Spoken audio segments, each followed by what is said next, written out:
참미수님, 오늘은 5월 21일 부활 제5주간 화요일입니다. 복음 말씀 듣겠습니다. 요한이 전한 거룩한 복음입니다. 그때 예수님께서 제자들에게 말씀하셨다. 나는 너희에게 평화를 남기고 간다. 내 평화를 너희에게 준다. 내가 주는 평화는 세상이 주는 평화와 같지 않다. 너희 마음이 산란해지는 일도 겁을 내는 일도 없도록 하여라. 나는 갔다가 너희에게 돌아온다고 한 내 말을 너희는 들었다. 너희가 나를 사랑한다면 내가 아버지께 가는 것을 기뻐할 것이다. 아버지께서 나보다 위대하신 분이시기 때문이다. 나는 일이 일어나기 전에 너희에게 미리 말하였다. 일이 일어날 때 너희가 믿게 하려는 것이다. 나는 너희와 더 이상 많은 이야기를 나누지 않겠다. 이 세상에 우두머리가 오고 있기 때문이다. 그는 나에게 아무 권한도 없다. 그러나 내가 아버지를 사랑한다는 것과 아버지께서 명령하신 대로 내가 한다는 것을 세상이 알아야 한다. 주님의 말씀입니다. 그리스도님 찬미합니다. 제가 지난주에 이제 생태마을에 오셔서나 혹시라도 길에서 마주치시더라도 사진 찍는 대신 대화하자고, 이야기하자고 말씀드렸는데 많은 분들이 사진을 찍지 않고 대화를 나누어 주셔서 저한테 오늘 예수님의 말씀처럼 제 삶에 평화가 찾아왔습니다. 사진을 찍기 바쁠 때는 그분이 어디에 사는지, 어떻게 생겼는지, 무엇을 하는지, 또 어떻게 살아왔는지 대화할 시간이 없었습니다. 생태마을에 한 번에 한 200분 정도 피정을 오시는데 한 분 한 분하고 사진 찍기 시작하면 너도 나도 사진 찍겠다고 줄을 서시면 누구는 찍어주고 누구는 안 찍어줄 수도 없어 마음의 상처를 드릴까 봐 끝까지 다 찍습니다. 중간에 사진을 찍다 보면 전화기 비밀 코드 풀어야지, 사진 기능 찾아야지, 또 거꾸로 돌려놓으면 또 왜 내가 나와 그런 거 다 참아야지. 그렇게 하다 보면은 복장 터지는데 화를 낼 수가 없었습니다. 미국 애틀란타, 워싱턴, 브라질 상파울로, 아르헨티나, 부에노스아이레스, 유럽, 영국, 스위스, 심지어 아프리카에서까지 이 생태마을을 찾아오셨다는데 거절할 수가 없었습니다.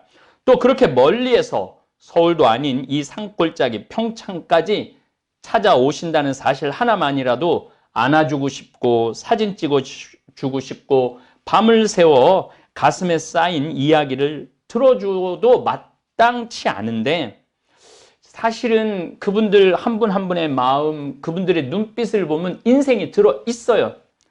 그런데 한두 분이 아니기에 일일이 이야기를 다 못 들어주는 제 마음도 참 안타깝습니다. 그런데 사진 하나만 안 찍어도 짧은 시간이나마 대화할 수 있을 것 같아 그런 부탁을 유튜브를 통해서 드렸습니다. 요즘은 정말 사진 찍자고 안 오시고 이야기를 하러 오십니다. 그래서 일주일 사이지만은 참 많은 분들과 대화를 했습니다. 그 가운데 몇 가지 사례만 말씀을 드리겠습니다. 평택에 사시는 분은 30년 동안 냉담을 했는데 제 강의를 듣고 신앙생활을 다시 하게 되었고 성당 다니는 일이 이렇게 신나고 기분 좋은 일인지 몰랐다고 말씀을 하셨습니다. 얼굴도 아주 예쁘게 생긴 자매님이었는데 얼굴을 마주하니까 저도 참 행복했습니다. 또 한 할머니는 그동안 손주 봐주다가 이제는 독립을 해서 혼자 살게 되었고 잠비아 신학교 짓는데 봉헌금 가지고 오셔서 여러 가지 얘기를 해주셨어요. 근데 자신의 딸이 40년 동안 변비로 고생을 했는데 신부님 말씀대로 청국장가루 사 먹고 우리 할머니 말씀에 의하면 신부님 터졌어요 하셨습니다. 그래서 이제는 딸이 화장실 가는 일이 즐겁고 옆에 친구도 30년 동안 변비 때문에 고생을 했다는데 그 친구도 터졌어요 신부님. 그렇게 말씀을 참 재미나게 하시면서 저에게 감사하다고 말씀하셨습니다. 대화를 하다 보면 참 우리 할머니들이든 우리 형제 자매들이든 그 말씀 한 말씀 한 말씀에 맛이 있어요. 사진 찍을 때는 그런 맛을 못 느꼈는데 대화를 하다 보니, 이야기를 나누다 보니 참 사는 맛을 느끼는 것 같습니다. 이 길에 성 필립보 생태마을에서 직접 구매하고 직접 제조해서 판매하는 청국장 사업에 대해 다시 한번 홍보를 하고 싶습니다. 처음에는 우리 콩을 살리자는 취지에서 시작한 농촌 살리기 운동으로 시작을 했는데, 하느님께서 축복을 주시어서 이제 청국장 가루, 찌개용, 생청국장, 된장, 간장, 고추장 사업을 시작한 지 15년이 지났는데 요즘은 1년 매출액이 40억에 달합니다. 국산 콩은 한 가마에 요즘 45만 원 정도 합니다. 수입 콩은 국산 콩이 6분의 1 정도 한다고 그럽니다. 근데 저희들은 단 한 번도 수입 콩을 쓴 적이 없습니다. 우리는 국산 콩 인증서까지 다 첨부한 콩 2,000가마를 농협에서 구매를 합니다. 우리 농촌 살리기 운동의 일환이었죠. 그 가운데 청국장 가루만 한 해 매출액이 30억 정도 됩니다. 어마어마하게 많은 분들이 청국장 가루를 구매해서 드시는 것 같습니다. 성필립보 생태마을에서는 콩값이 뛰어도 내려도 가물어도 풍년이 들어도 흉년이 들어도 청국장 가루는 지난 10년 동안 1kg에 3만 원 판매 변함이 없습니다. 여기에는 여러 가지 제 신념이 들어 있습니다. 청국장 가루 판매에서 떼돈 벌고 싶은 욕심도 없고 그저 우리 농민들 콩 구매해주고 국민들은 건강에 도움이 되는 청국장 가루 드셔서 속이 편안하고 피가 맑고 철분을 많이 섭취해서 사는 동안 건강하게 살 수 있도록 도와드리는 것이 제 목표이기 때문에 무소의 뿔처럼 밀고 나가는 것입니다. 제가 이 청국장 가루 만들 때 논문 참 많이 읽었습니다. 그 청국장 가루 논문을, 그것도 서울대학에서 아주 논문을 잘 썼더라고요. 그래서 그 논문을 기본으로 해서 청국장을 만들고 있습니다. 어쨌든 저는 청국장 가루 먹고 인생이 달라졌다는 분들 참 많이 만납니다. 하루에 청국장 가루 택배가 1,000만 원어치가 나가니까 정말 보통 사업하는 분들 제 얘기 듣고 깜짝깜짝 놀라시는 것 같아요. 여기에는 변함이 없어야 돼요. 제품에도 변함이 없어야 되고 가격에도 변함이 없어야 되고, 우리는 며칠 전에 사업하시는 분들 만났는데 저는 소비자가 불만이 있으면 전액 다 환불해 줍니다. 그리고 그 불만의 도가 좀 높으면은 우리 제품 중에 가장 좋은 제품을 다시 보내드립니다. 그러면서 맛을 더 보시라고. 우리 생태맘, 우리 청국장 가루 이름이 생태맘입니다. 생태마음, 엄마의 마음, 이런 것을 합쳐서 생태맘 청국장 가루입니다. 미국 FDA 식품의약청 심사도 통과해서 1년에 50만 달러어치를 벌써 3년째 수출도 하고 있습니다. 어쨌든 여러분들 청국장 가루 많이 구매하셔서 맛있게 많이 드시기 바랍니다. 저는 아침에 밥숟갈로 2숟갈 물에 타서 마십니다. 오늘 아침에도 그거 타 마시고 사과, 그다음에 커피, 정신 차리고 강론 찍으려고 커피도 한 잔 마시고 올라왔습니다. 네, 멘토 동창시무님은 저녁에 속을 가볍게 한다고 식사 대신 청국장 가루만 타서 드시고 주무신다고 그럽니다. 속이 정말 편안하다고 저한테 항상 얘기를 해 줍니다. 우리 할머니 이야기로 돌아가서 청국장 드시고 40년 만에 딸이 변비해서 터졌다는 이야기를 하시면서 시무님 말씀대로 늙어서 자식들한테 기대서 안 살고 이제 내 인생을 내 주관적으로 살려고 독립을 했다고 말씀하십니다. 이제 제가 여러 차례에 걸쳐서 내 강론 안에 늘 말씀드리죠. 나를 행복하게 해줄 수 있는 사람은 이 세상에 나밖에 없다고. 나한테 잘해줄 수 있는 사람은 이 세상에 나밖에 없다고. 그렇기 때문에 내가 자의식을 갖고 있어야 돼요. 나는 빛이다. 나는 길이다. 나는 빵이다. 나는 생명이다. 예수님은 신원의식이 분명했기 때문에 끝까지 목표한 바를 성취하실 수 있었던 것이죠. 여러분들도 정말 이 할머니처럼 늙어서 자식한테 기대지 않고 내 스스로 남은 생을 살아가야 되겠다. 그런 마음 가지실 필요 있을 거라고 저는 믿습니다. 생태마을을 찾아오시는 분들과 대화를 해보니 인생살이를 생생하게 들을 수 있어서 요즘 사람 만나는 일이 즐겁습니다. 강론 막 찍으러 올라오는데도 한 분이 자매님인데 유튜브를 통해서 신부님 요즘 위로를 많이 받고 많이 배운다고 또 이야기를 해주셨습니다. 또 한 분은 형제님은 신자고 자매님은 성당을 안 다녔는데 자매님이 형제님이 듣는 제 강의 듣고 작년 30년 만에 성탄절날 세례를 받았고 세례명은 저한테 져달라고 해서 제가 지어줘서 세례를 받았다고 이제 신앙생활을 한다고 감사 인사를 오셨습니다. 대화가 있는 삶입니다. 그야말로 제 인생에도 평화가 찾아왔습니다. 앞으로도 저를 만나면 사진만 달랑 찍고 한마디도 안 하고 휴대폰만 끌어안고 안 가시면 좋겠습니다. 오늘 복음도 정말 제가 좋아하는 성서 말씀이 옵니다. 아니 이번 주 내내 주님께서는 기쁨에 넘쳐나는 말씀을 하십니다.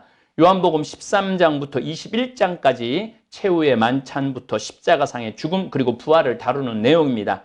13장 최후의 만찬을 시작하시고 14장에 성령을 약속하시고 15장에 나는 포도나무요 너희는 가지니 내 곁을 떠나지 말라고 말씀하시고 16장에는 나는 간다 그리고 성령을 다시 보내고 나는 다시 만날 것이다 이런 말씀을 하시고 17장에는 아버지 이 사람들이 하나 되게 해 주십시오. 아버지와 내가 하나이듯이 이 사람들도 하나 되게 해 주십시오. 그리고 18장에는 성정 경비병에게 잡히시고 한나스와 빌라도에게 신문을 받으시고 19장에는 사형 선고와 십자가의 죽음 그리고 20장에서는 부활하셔 사도 중에 사도인 막달라나 마리아에게 나타나시고 21장에는 베드로에게 나타나셔서 교회를 맡기시고 승천하는 내용입니다.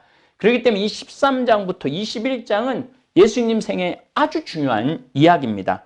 오늘 들으시는 복음 내용은 예수님의 가르침이기도 하지만 마지막 유언입니다. 유언. 마지막 유언이기 때문에 한 구절 한 구절이 간절하고 애틋한 내용이 들어있습니다. 아울러 예수님께서 주시고자 하는 가르침이 집약되어 있는 성서 구절이기도 합니다. 오늘은 예수님께서 제자들에게 평화를 준다고 말씀하십니다. 이 구절은 우리 미사 성제 안에서 성체를 영하기 전에 경문으로 들어와서 아주 중요하게 기념을 합니다.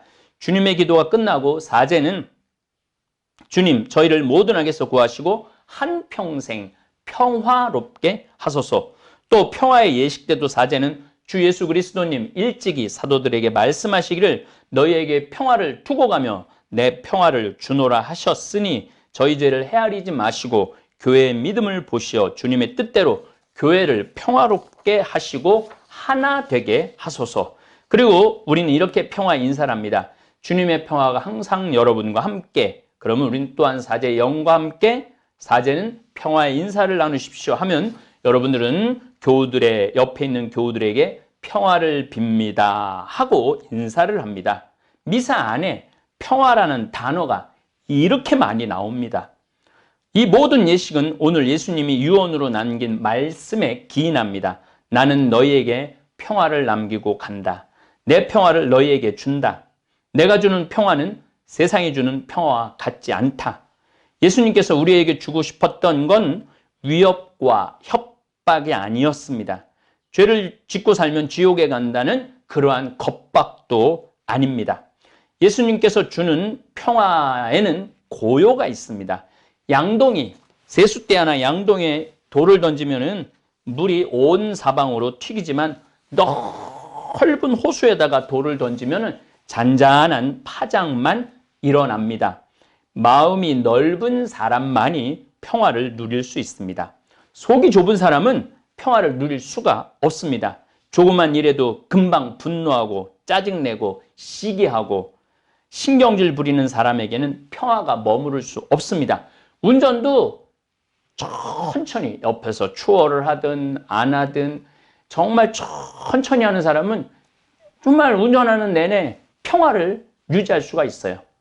그런데 막 끼어들었다가 막 빵빵거리고 쌍라이트를 켜고 막 어제도 우리 부관장 출신 신부님들하고 같이 모임을 하고 들어오는데 차들이 막 150km, 160km 막 왔다 갔다 제가 보기엔 그런 분들한테는 평화가 머무르기가 쉽지가 않다고 저는 생각을 합니다.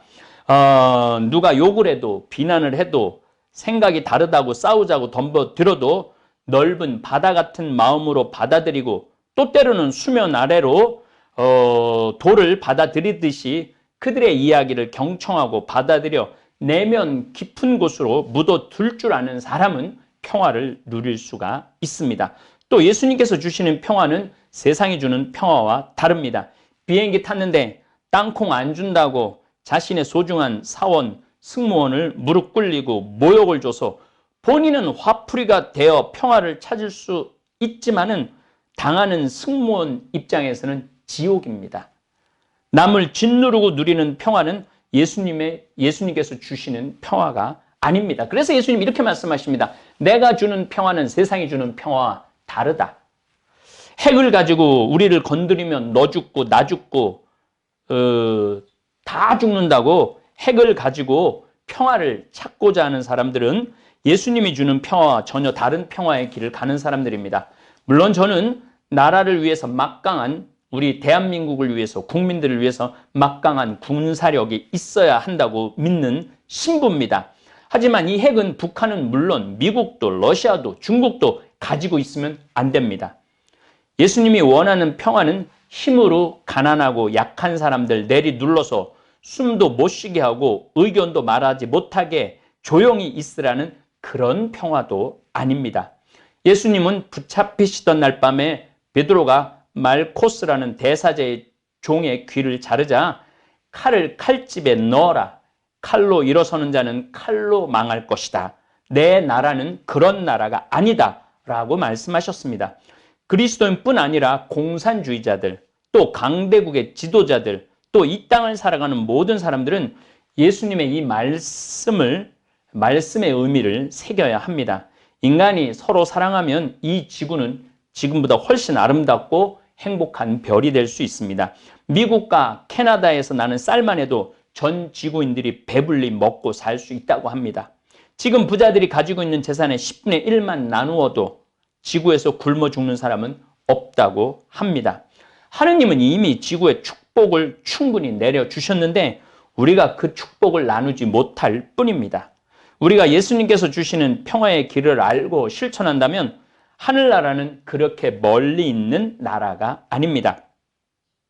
저는 잠비아의 1000만 평의 여의도 12배에 해당하는 지역에 농업대학과 농장을 지어서 잠비아뿐만 아니라 아프리카에 굶어 죽는 많은 사람들에게 먹을 양식을 나누어 주고 싶고 또 농사 짓는 방법을 가르쳐 주고 싶습니다. 그래서 지금 벌써 관악산에 있는 서울대학 농업생명과학대학원에서 4분의 잠비아 신부들이 석박사 과정을 공부하고 있고 앞으로도 똑똑한 아프리카 사람들을 데리고 와서 한국에서 공부시킬 계획입니다. 이 길에 정말로 우리 잠비아에 있는 신부님들 논문 지도해주고 있는 서울대학에 있는 우리 지도 교수님들한테 깊은 감사를 드립니다. 그 교수님들도 그런 이야기를 하더라고요. 이 친구들이 잠비아에 가면은 아마 세계 최고의 농업 기술을 배워가게 되는 것이라고. 그래서 내년에 서울대 교수님들하고 잠비아에 직접 가기로 약속을 했습니다.